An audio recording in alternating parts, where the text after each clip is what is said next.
Thanks for joining us tonight. We're going to discuss the possibility that we all may be subject to our own conformity as to, are we able to create our own opinions, and can we develop these opinions autonomously? So, to get started, jump right into it, I want to discuss what a leader was back in the day.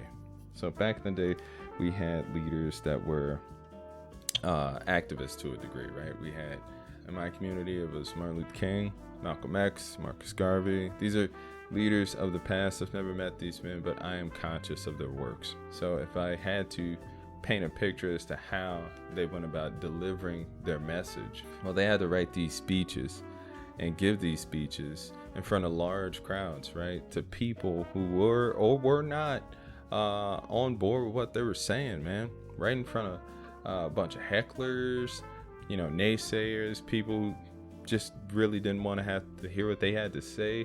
And, they had to endure threats of violence in the meantime, man, even after that, but they stuck to their guns. They delivered their message, and sometimes it fell flat, but, for the most part, that message reached the ears that it was supposed to, and people were able to benefit from it.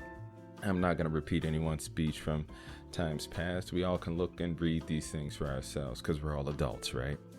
Back then, and even to this day, this caliber of person would be considered an influencer, right? Whether it be social, intellectual, in any sort of thing where you can stimulate the movement or you can get the wheel spinning in somebody else's head. Yeah, they would be considered influencers, but even back then, the more accurate term would be that these guys were activists. And an activist is a person who practices activism, which is the doctrine or practice that emphasizes direct, vigorous action, especially in support of or opposition to one side of a controversial argument. Okay, so when they deliver their contextual arguments, it's always going to be from one side, and that's something we all should recognize and always keep that in the back of your mind. When anyone who claims themselves to be an activist, they are speaking from only one side of the coin. Okay, they're only giving you facts to justify their point of view. They're not looking at anything else, right? They're not looking at anything else unless it fits their agenda. So keep that in mind as we move forward, that an activist is only going to tell you what falls in line with their sales pitch, right? So we have an activist, right? Some would say that, political figures, our politicians and whatnot, are activists themselves. All right. You got some of them who stuck around 10, 15, 30. We got some politicians that have been around for about 30 years. Uninterrupted employment, right? They do the same song and dance every election, and somehow they just keep getting richer and richer and richer while you're not moving financially, right? At least you're not moving at the same rate they are. I'm not knocking the game, but I'm just going to tell you that the players change, right? And the players aren't the politicians. The players are the people that they're putting right in front of your face to shift your attention. So you got politicians, they go out there, they start creating policies and laws that have to do with obviously politics and other global issues. But then occasionally they run across one or two issues that are hot button issues, namely climate change and local unrest. The people are being mistreated. So what do? They change the face. They just don't hire anybody else, right? They pick someone younger. And more often these days, it's becoming younger and younger young women, right? Young women who one would imagine themselves that this could be your daughter, right? Or this could be your granddaughter. And no one likes to attack kids, right? They pull up these young activists, these young people from the minors into the majors, place them right in front of you, and then they go ahead with their own rhetoric, right? So enter the 18-year-old Greta Thunberg, the Swedish climate change activist, and she's out there, she's doing her thing, man. She's bringing awareness to issues that are dear to her, right? And we also have an 11-year-old young lady by the name of Miri Kopeny, who's calling attention to the water crisis in Flint, Michigan, right? Shout out to them, good job. you're doing exactly what you set out to do. Awareness is now being shown on these issues that you had a significant concern on, right? These things were important to you, and now they're important to everybody else. But the fact should still be pretty obvious. These are young people. What research have they done to find what are the actual causes of these issues? It's one thing to point out that there's a problem, but it's another thing to have a solution, right? So how are they coming up with these solutions? How are they being delivered these problems? I think that's something that's more important, because like I said, an activist is only going to give you one side of the issue, right? So they're going to tell you that there's a problem, but that you don't know what that problem is, right? But what you want to do and what you should be doing is questioning the facts, their sources, and how they came about with this information. And ultimately, you'll find that the same people who are causing the issue are the same people that are delivering this information to these young people, right? Another point of concern will be how is it that they got started in this whole thing in the first place? Was it a couple, Google searches, a few YouTube videos? Did they read a few blogs? And now, everybody wants to take a stand.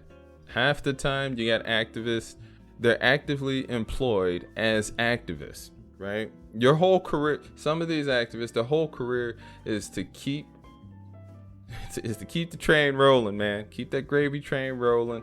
There's really no end in sight, no end game. I'm not gonna go into that, but we only got so much time in the day. So when we're presented with these issues, these concerns, we should be asking ourselves a few things, man. Like, are we actually going to go forward and find out, the information for ourselves, right?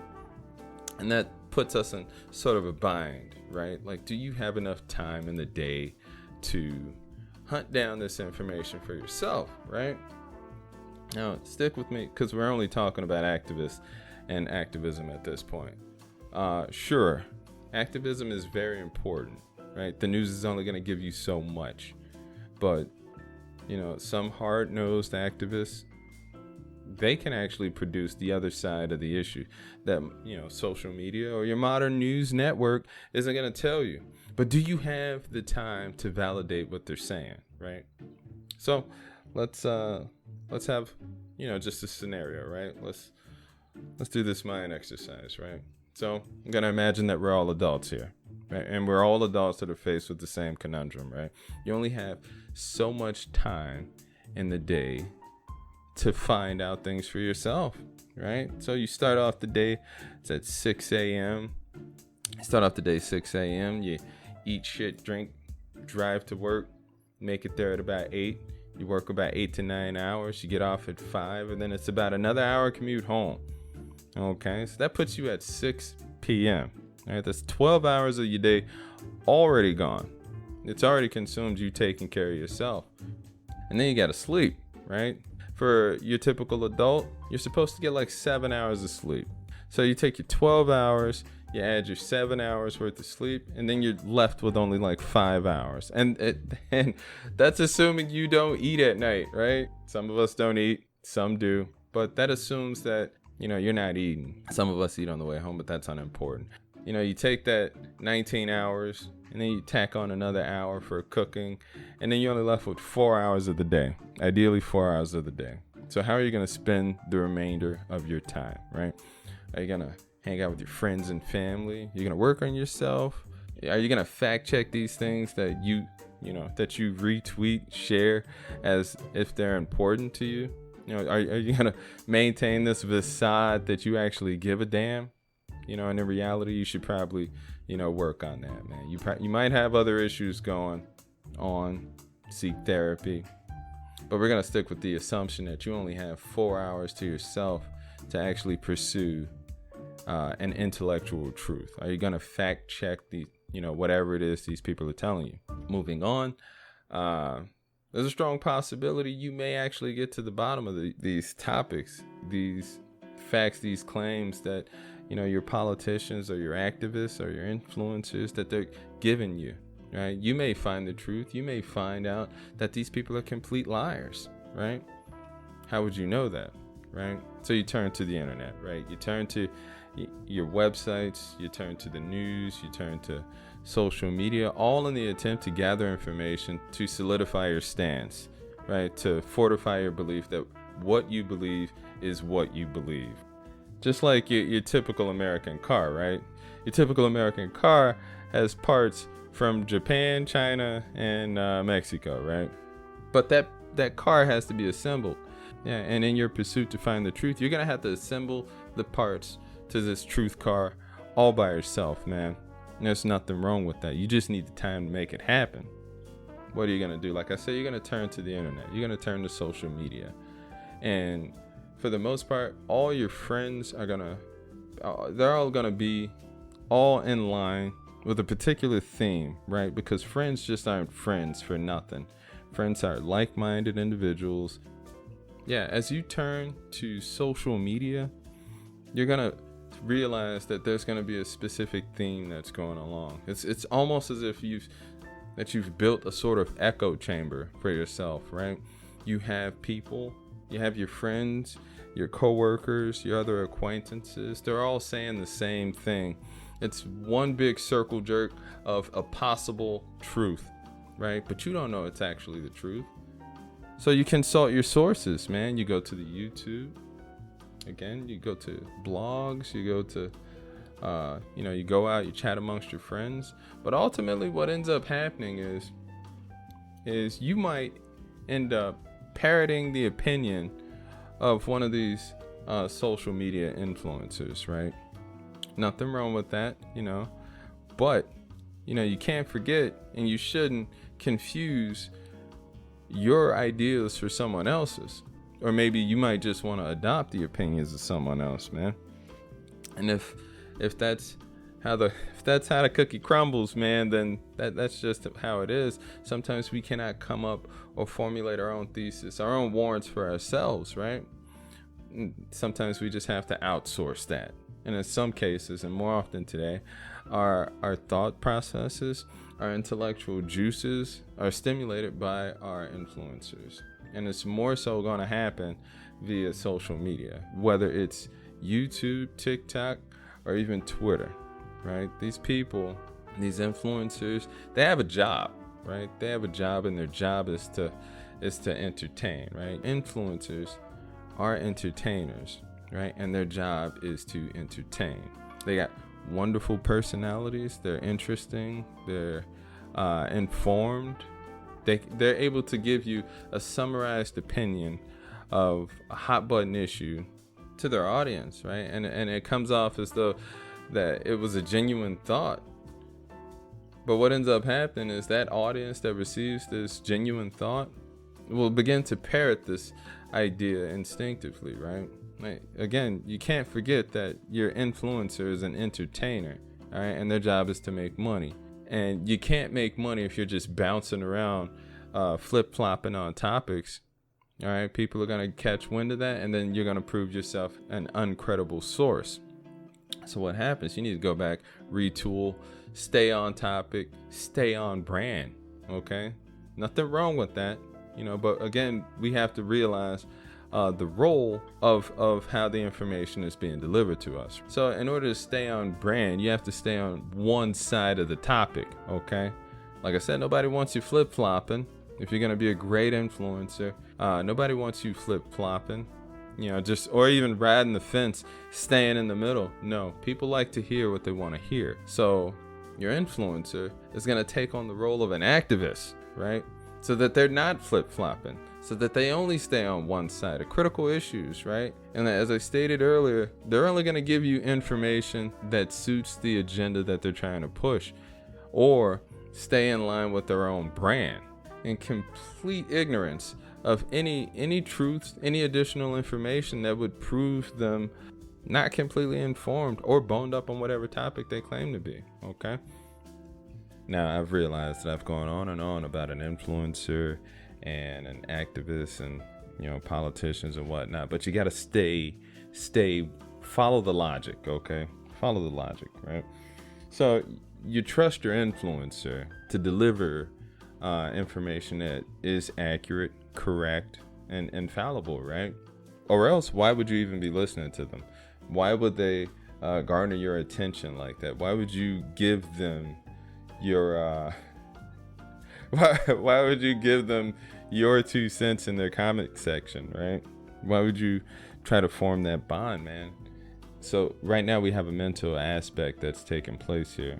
You choose to give to someone who really doesn't even see you, right? Doesn't see you, doesn't care, and you'll parrot his or her ideas as if it's factual, man. And indeed it is factual. But how can you prove this? How is it factual? Well, nowadays what we end up seeing is a kind of artificial truth that's taking place, right? You go on any of these sites, and what you'll find is the validity of the message is determined by how many likes, retweets, and how many shares. And that is dangerous, right? The majority of this influential traffic is going to come from influencers, right? They're going to plant that seed, and the people are just going to, it's just going to, pick that stuff up and go. And that's dangerous, because what we run into is the persistence of information, right? So if you got enough bad information out there, what ends up happening is over time, as it's shared, as it's distributed and treated as factual, in time it ends up being factual. Just like the memes out there that, people were putting out, or they were gonna say like, well, this is what I'm gonna tell my kids who Ronald McDonald was, or this is what I'm gonna tell my kids school was like, that whole thing, if you can remember. But you keep putting out bad information and it just doesn't go away. Like when I think of that, I'm reminded of the Girls Gone Wild, chick. Now, I can't remember her name. If you know it, please put it in the comment section. I'm sure everyone would love to validate what I'm saying, right? But I'm reminded of the Girls Gone Wild girl, right? Where she had a great job, right? Or she was able to get a great job years after the Girls Gone Wild tapes had hit, and someone recognized her, and that caused her to be fired, right? Because she wasn't in line with the company values, even though she was flashing folks years before she was employed. See, that's the persistence of information. It never really goes away. And with this artificial validation that's taking place, a lie or an inaccurate truth can be viewed as the truth, right?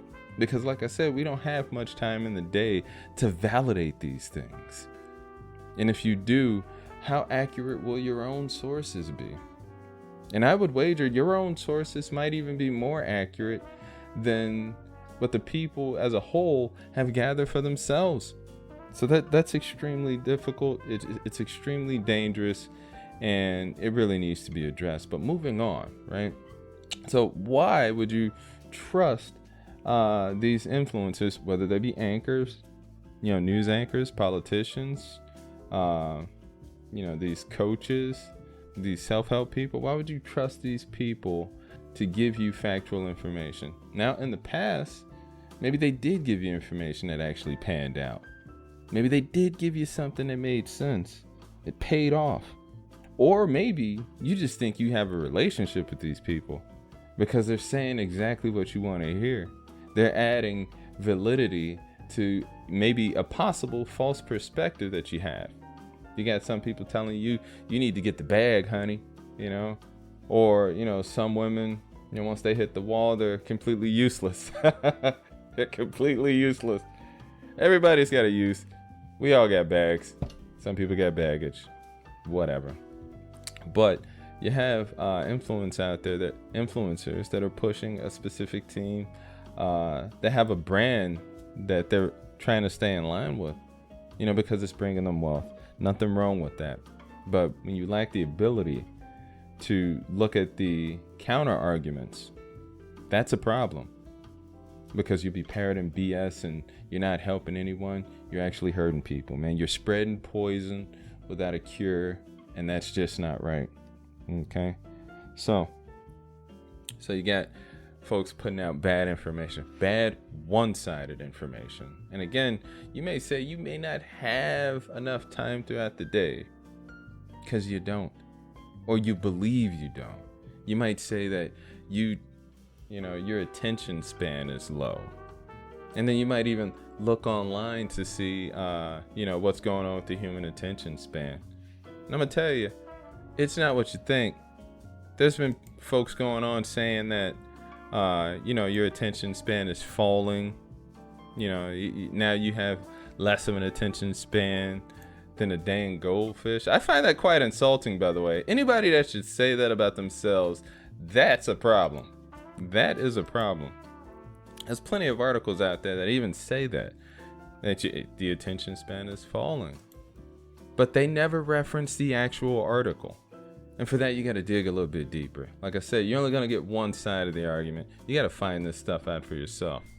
And I'm here to tell you that that's a bold lie, right? Your attention span is not failing you. It's not because you're older. It's not because information is being delivered to you at an ass-clenching pace.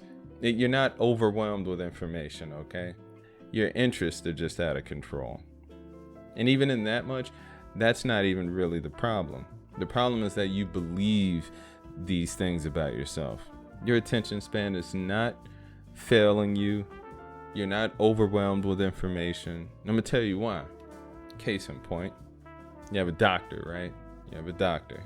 Doctors probably got like 1,000 friends on Facebook, couple of thousand on Twitter, whatever, and he does self-help videos on YouTube, right? This is a great guy or gal, whatever. This is a great person, right? And they're probably answering comments, giving advice. 40 going off. They got a family, they got hobbies all on their own. They're engaged in multiple activities and they're proficient at each and every one of them, right? Do you think these people would say, do you think this person would say that I'm overwhelmed with information and my attention span is crap if they were going into surgery? No. Hell no. I mean, this person would probably be killing folks, man. Just giving bad diagnoses and, leaving lungs on the table, pieces of the skulls missing. No, they don't have bad attention spans, and it's not because of the work ethic, right? It's because that it is task dependent. Okay? Your attention is directly focused on the task at hand. And it's always been like that. Society has told you that you're getting dumber. Society has told you that you can't keep focused, when in actuality, society's been lying to you, man. Like a mechanic who's doing diagnostic work. Again, I'm going to imagine we're all adults, and we all had to go through the whole emissions thing, right? Now, if you got a good mechanic, he's not going to bend you over every time you show up to the shop, right?